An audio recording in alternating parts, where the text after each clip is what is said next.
Hey everyone, thanks for the intro. I am an engineer at Restate. I've been here about 9 months now and mostly focusing on cloud to date. So Restate Cloud, if you've followed the announcements, you have probably seen it. There's a few interesting demos. Hopefully they will raise some questions. Restate Cloud is a way for you to get a fully managed Restate environment. An environment provides a logical stage for you to deploy your applications. And a Restate Cloud environment gives you a way to host both the metadata, the registered services, the in-flight invocations, configuration, but also the data that your virtual objects and workflows might persist. Importantly, Restate Cloud does not host your business logic. A lot of the time when we hear about cloud computing, the immediate association is that this might be some way you can deploy programs to, but that's not the case with Restate Cloud. We'll explore more in the second part of the talk, where we'll look at how to combine Restate Cloud with AWS and CDK. So why do we build Restate Cloud?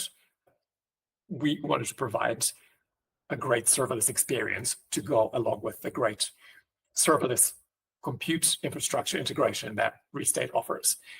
When we first started building Restate Cloud, we knew instantly that we wanted to build it together on top of Restate for the control plane that manages all the provisioning processes.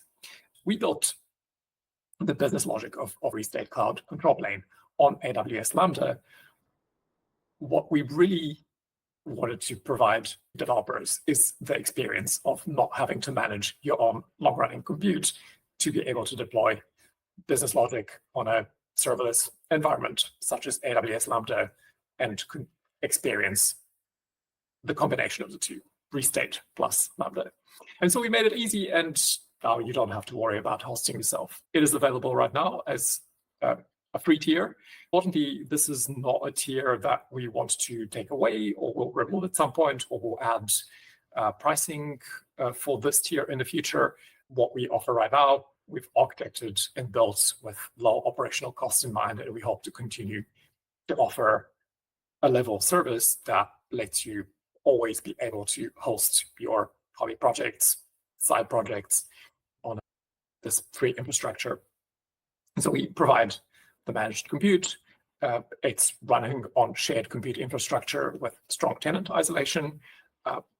We manage upgrades. It's currently based in a single region, based in the US East Coast. Depending on demand, we might expand this. We have several levels of API key access, which we'll see in a bit. And like I mentioned before, it does not provide compute hosting. So you would still need something like an AWS account separately to deploy your business logic, such as service handlers. Okay, so let's have a quick look at what that looks like. If you've seen our launch announcement, you may have seen this demo already. I will just share the Restate website. So if you visit the website, Cloud is available from this link here. So we are at restate.dev, or you could go directly to cloud.restate.dev and check, but you can see my screen, I trust. If you haven't created an account before, you can choose to sign in with GitHub or Google or create a username and password. At that point, you'll be prompted to create an account and accept our terms of service. I have previously done this with this identity, so I'm logged in straight into my account. I have one environment in this account. There are a few goodies like the API keys that are available to you and some helpful snippets that will let you configure access to this environment. We'll dive into that in more detail, but you can create additional environments very easily. You just give them a DNS-friendly identifier. They take a few seconds to pop up. It's really as simple as that. Maybe one question there. How does an environment map to a Restate application? Like, is one server and services, is that one environment, or how do those map to each other? Mm-hmm.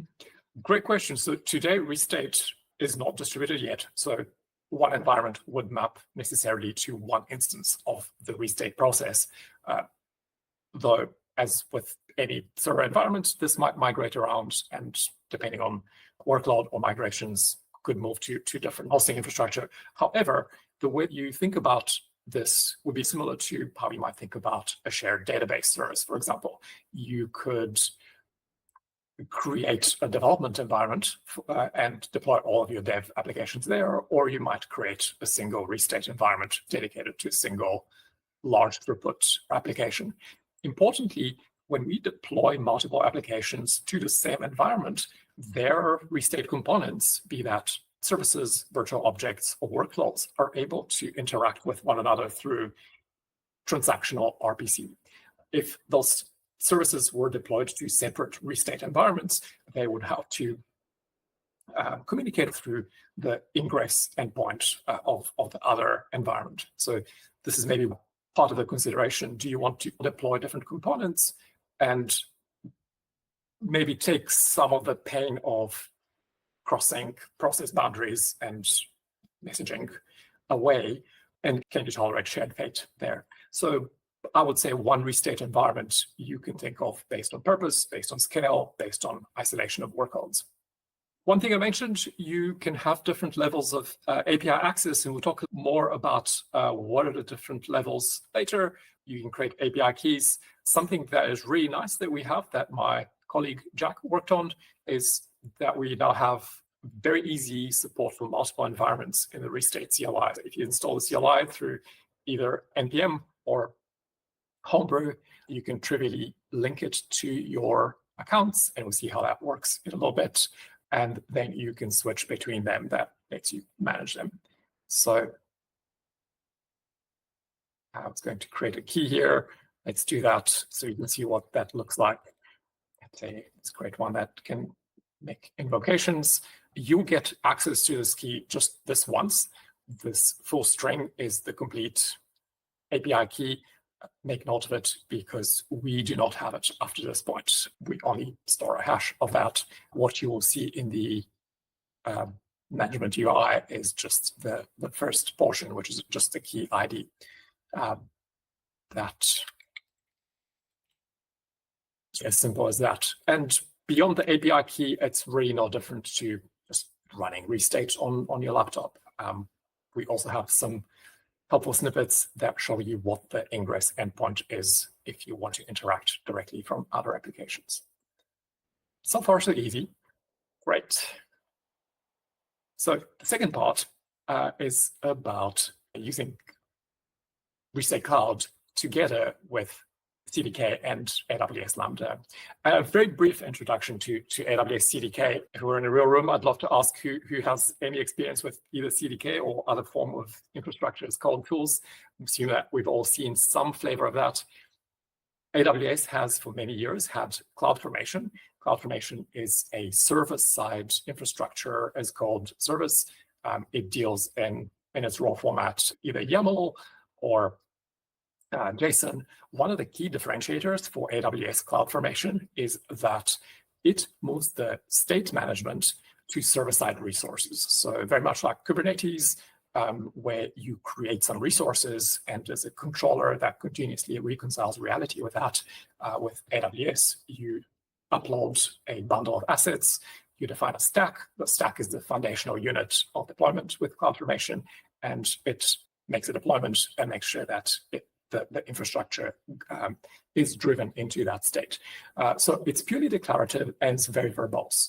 And so several years back, a team at AWS was formed that created CDK, which stands for Cloud Development Kit. At the time, it was quite a novel way of treating infrastructure as code as object-oriented code expressed in a real programming language. And so what you have is a static structure of classes and relationships that at build time gets translated in CDK lingo. That's called the synthesis step into a CloudFormation stack, which then gets handed over to CloudFormation for deployment. And what's really very common in the AWS serverless world, developers that work with services like Lambda tend to very heavily lean on CDK. One of the really nice aspects of CDK is that it is polyglot, and although the core is built in JavaScript, you can interface and you can write your infrastructure in any language that is supported by a CDK. You can deploy the same business logic, source code, the language or languages that you use there, whatever you're comfortable with. You can use the same to express your AWS infrastructure as well. So if you use Java, you can use Java. If you use TypeScript, you can use TypeScript. For Restate CDK needs, we started fairly early on. I came from a background where we were heavily using CDK for everything. It was very much a serverless environment. And I wanted to provide a very native feeling experience to anyone coming to Restate and wanting to deploy Lambda, so they would feel right at home. What would this experience look like if AWS had shipped Restate almost? And so one of the early observations we made was a lot of customers out there may be dissatisfied with step functions. They may be looking for an experience that offers them a more programming language-like experience rather than a heavy UI-driven approach. And we wanted to make the AWS serverless Saga implementation on Restate. The result of that was a blog post about us building the holiday demo that is up on our blog. That's been one of the more interesting examples. And as a result of that, we made Restate be deployable very easily through CDK. And that's how this project was born. Subsequent to that, we found that we were using Restate CDK quite heavily in the Restate control plane. So all of the public-facing APIs, all the UI interactions that you saw earlier, those hit API handlers that are backed by Lambdas and mediated by Restate. So we've been dogfooding both Restate runtime and the CDK constructs library ourselves during the development of Restate Cloud. So what is included and what is shipped? I want to move to looking at code very shortly. We generally ship just the two constructs in CDK. The foundational unit, the building block from which you create your stacks, is called a construct. And that is really just a class that translates into some CloudFormation at deployment time. We ship two different types of constructs, one of which has several flavors. There's the concept of a Restate environment. There is a construct that allows you to express this idea of a reference to a remote existing Restate cloud environment. As of today, we don't yet support provisioning Restate cloud environments through the CDK. We have an extra utility, which is a service deployer that allows you to link Lambda instances where you deploy service handlers, which are themselves built using the Restate SDK for your programming language of choice with the appropriate Restate environment. Where CDK really shines is that it provides us a very natural way to express those relationships, not just bags of static configuration, which is what a lot of infrastructure is called tools tend to do. Let's have a look at what the code looks like, and we will deploy a small stack. This is one of our examples that is in the Restate templates folder in the examples repository. And this is the TypeScript CDK demo. I was signed into Restate Cloud, and I will be deploying to that same environment. So what we have here is a CDK stack. This is just a TypeScript class that extends stack provided by the CDK core library. This is really a very standard CDK stack that consists of a Lambda function and some Restate extensions. Now, a typical application might have much more, but this Lambda Node.js function is a very standard construct that handles bundling, minification, and deployment as a zipped asset of code through CloudFormation to your AWS account. So this part is completely standard AWS CDK. You might have in a big application references to DynamoDB tables, S3 buckets, but really this is what it looks and feels like. I mentioned earlier that we have a couple of different flavors of Restate environment constructs. the way that we connect to Restate Cloud environment is by using the Restate Cloud environment construct. Simple as that. I'm not going to bore you with the details of the syntax. It is somewhat common to CDK, and it carries over to other languages that it supports. But if you haven't seen it, these are just logical identifiers that will have these particular carried through to the resources after deployment. Does this actually deploy the cloud environment as well, or does it just reference it? Great question. So we have at the moment actually three, but one is highly experimental. We have two flavors of environment included in the CDK constructs library. And the Restate Cloud environment one does not deploy an instance of a Restate environment. It is merely a pointer to one that resides already in Restate Cloud. It also can't create one either. Maybe in the future we could automate the provisioning of a Restate Cloud environment through CDK, but right now this is merely a pointer. It does create some resources on deployment, which we can get into, but not an environment. We have a different one called the single node Restate deployment, and that uses an EC2 server on which it will start up a Restate server. That one does create a standalone self-contained Restate environment that houses all the state. Okay, so that's more something you would use if you want to self-host Restate then. That's correct. In fact, we have an example right here. I'll show you an even bigger one. Let's leave that for in a little bit. I have a demo for you that will include the single node Restate deployment too. It's not much harder to get started, though, because you're now managing this long-lived, durable, stateful service. It does come with bigger operational burden. Okay, so we mentioned that we have the service deployer, this line here. If you've deployed any services locally, you will know that when you start up a Restate service, you have to somehow connect that service endpoint to your Restate running server. And so the way that we connect AWS Lambda-backed services to a particular Restate environment is using this deployer. The reason why this is necessary is that CloudFormation provides a way for us to create event handlers and hook into the provisioning lifecycle so that anytime you update the Lambda function for any of your services, the deployer will be notified, and a server-side component that resides in a CDK stack will notify the appropriate environment that there's a new version available. You will see here that we refer to not just the handler, whose type is a Lambda function, but actually a particular version of this. So one thing that works particularly well with AWS, Lambda, and Restate, what makes it a particularly good combination is that Lambda allows you to keep around the old named versions of your functions, and Restate deployments point to particular versions at a time. What this means is that you can introduce a rolling update strategy where if you have very long-running processes which have started on a particular version of your handler, they can finish executing on that. Restate will not automatically migrate an ongoing invocation to the latest version of the handler.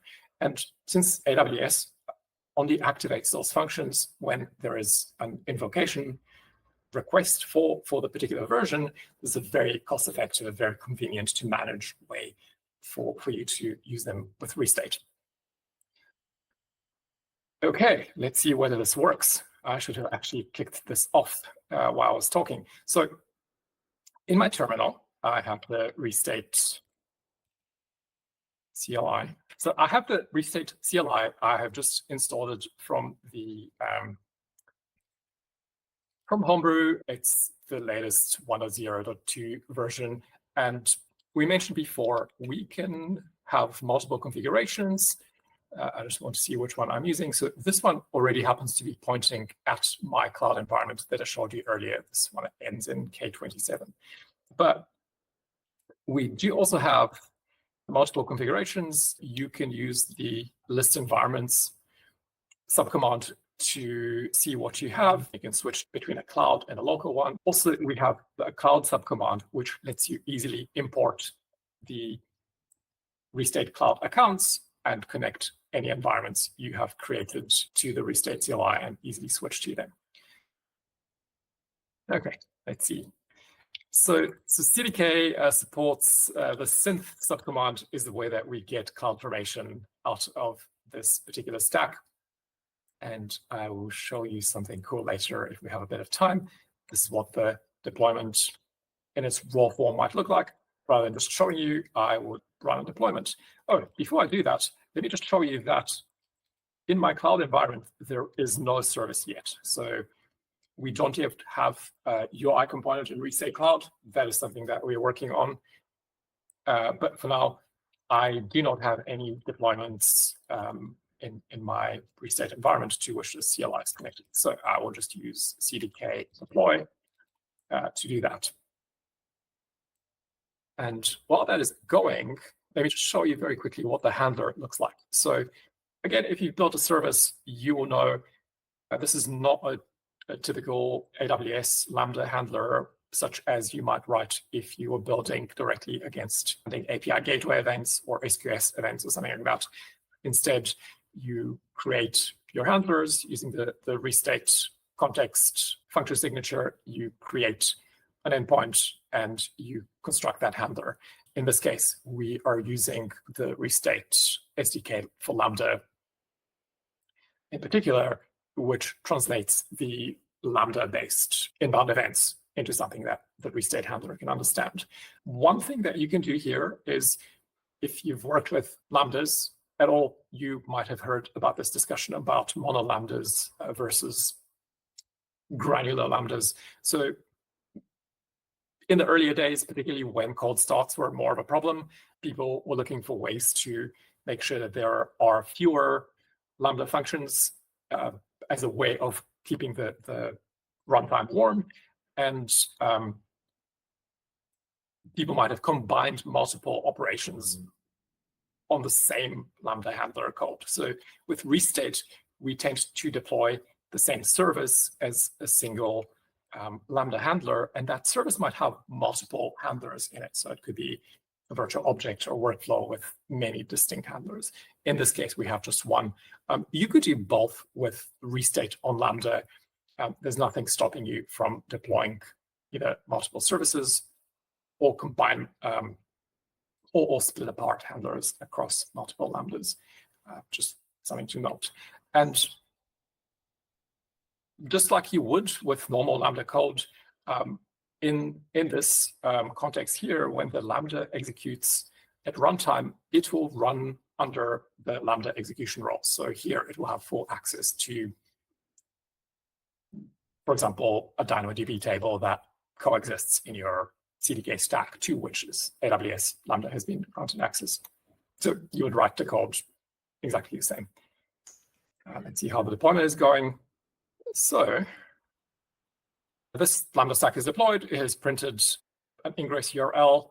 If I'm lucky, I should have a curl command somewhere in my history. Apparently not. Let's see if I can make the magic incantation work. I'm just going to copy this command from another terminal that is off screen. There we go.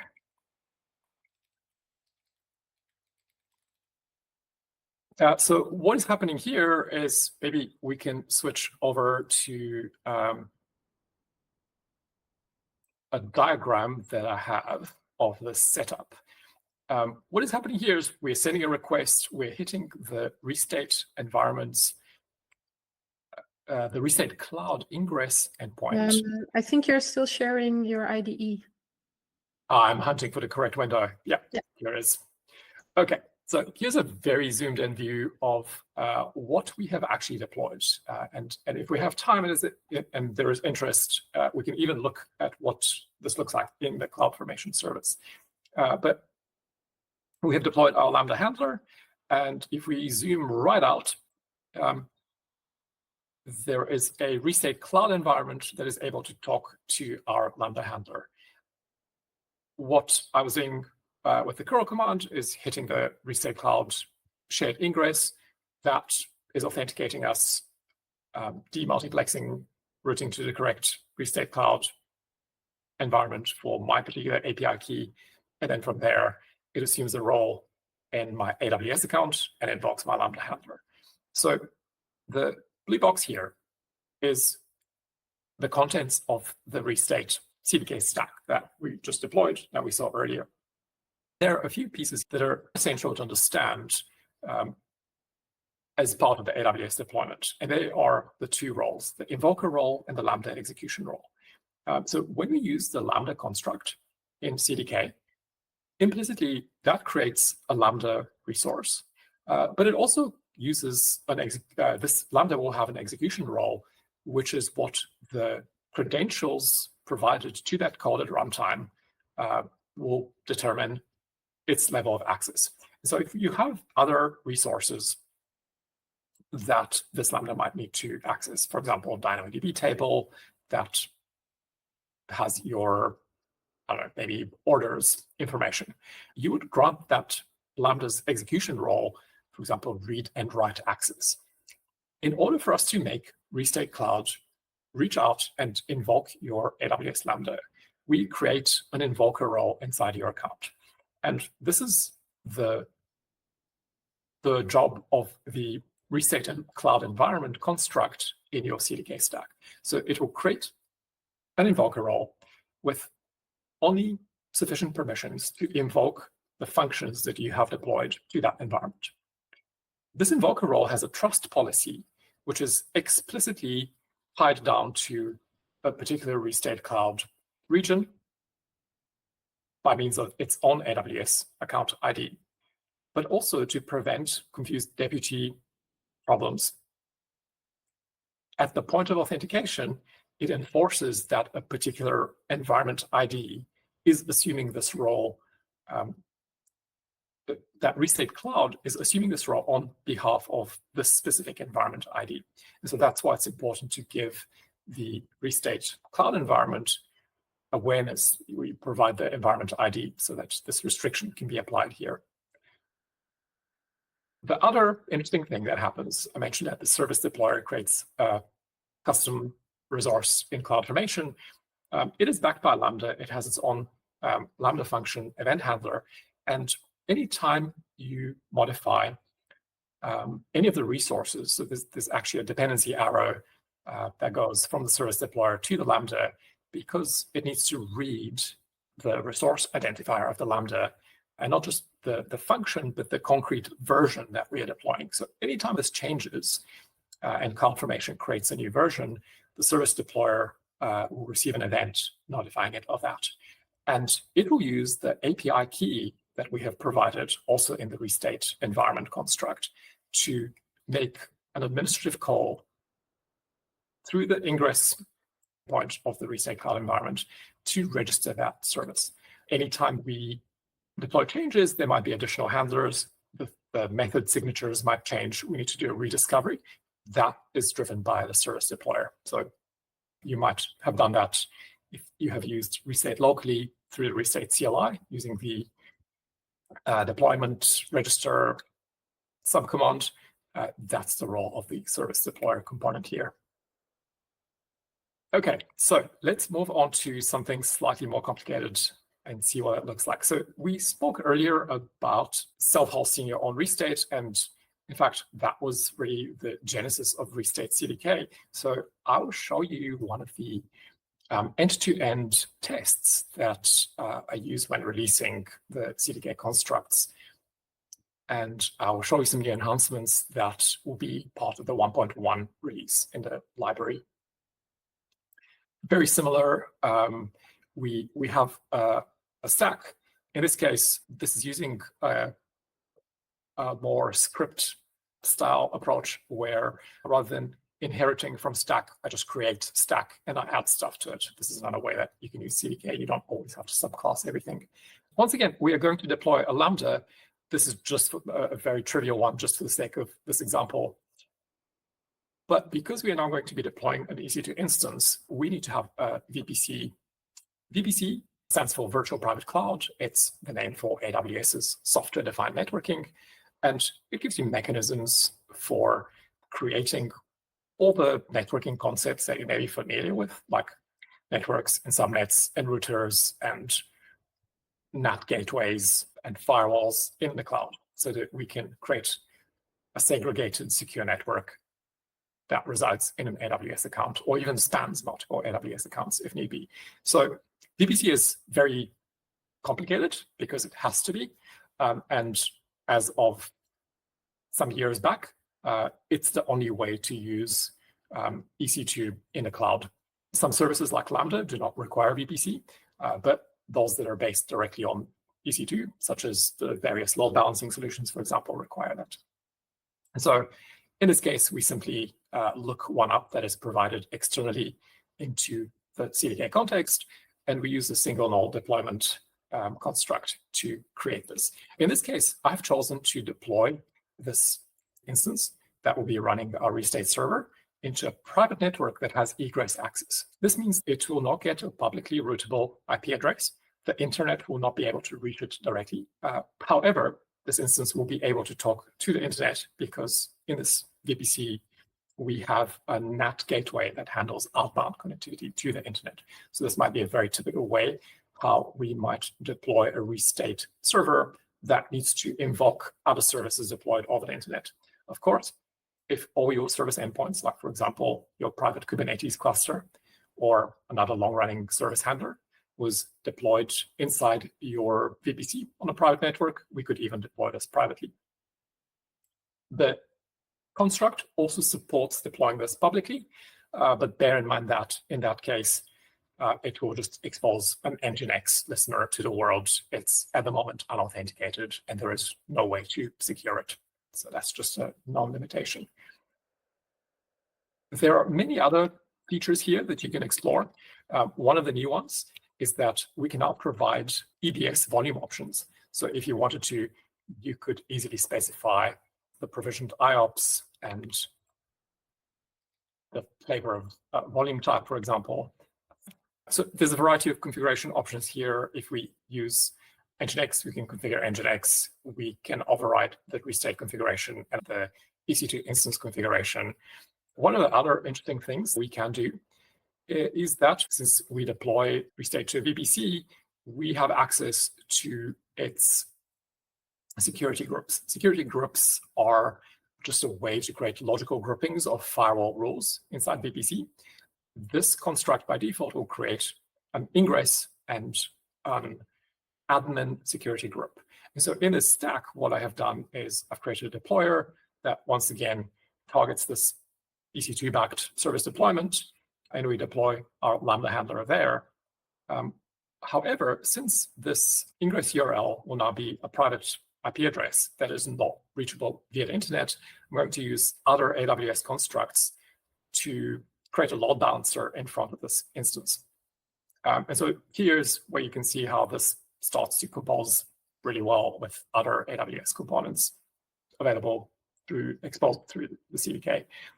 So here I use an ELB v2 application load balancer, and importantly, I put that load balancer in the ingress security group. The ingress security group says that anyone who's in this group can access port 9070 on the Restate runtime that we deploy, and port 8080. So that is the service port on which we accept inbound work.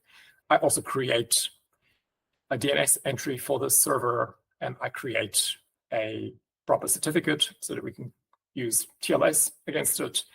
There's a bunch of magic incantations required to make the ALB work. Finally, we can get that DNS record and construct the public ingress URL. This stack deploys a little bit slower than the one before. I have pre-deployed a stack, and I just want to show you what it prints out. There are no changes. That was very quick to deploy. This is the Restate ingress URL. This is only available on the private VPC network. If we had a way to reach this instance, we could see Restate running there. But instead, we now have this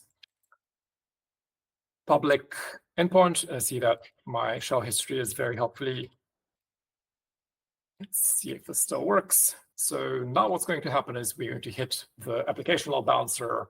That's going to route to the private listener, and we're going to get the Lambda. It's actually the same identical handler body from the demo we saw earlier, respond back to that call. And that is how we deploy Restate on EC2.